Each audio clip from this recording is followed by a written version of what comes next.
Filistin'i canları ve malları pahasına savunmaya çalışan onurlu ve yiğit Filistinli Müslümanların mücadelelerinin sonuna kadar yanında olduğumuzu bir kez daha haykırıyoruz. Unutmayalım ki Filistinli Müslümanlar sadece bir coğrafya olarak Filistin'i savunmuyorlar. O yiğit ve cesur Müslümanlar aynı zamanda ümmetin en önemli beldelerinden Kudüs'ü ve ilk kıblemiz Mescid-i Aksa'yı savunuyorlar.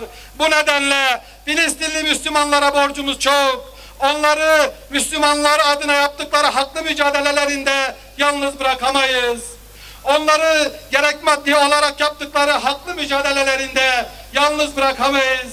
Onları tüm imkanları sonuna kadar kullanarak işgal ettiği topraklarda İsrail diye bir devlet kalmayana kadar zafere değin desteklemek boynumuzun borcudur.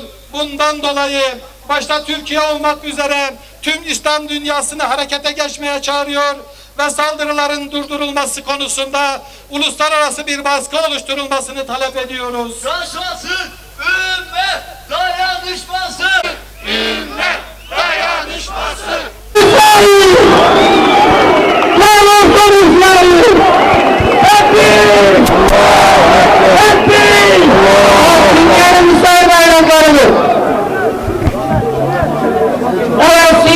İsrail'e kadrelliği verin. İsrail mallarını burada edelim.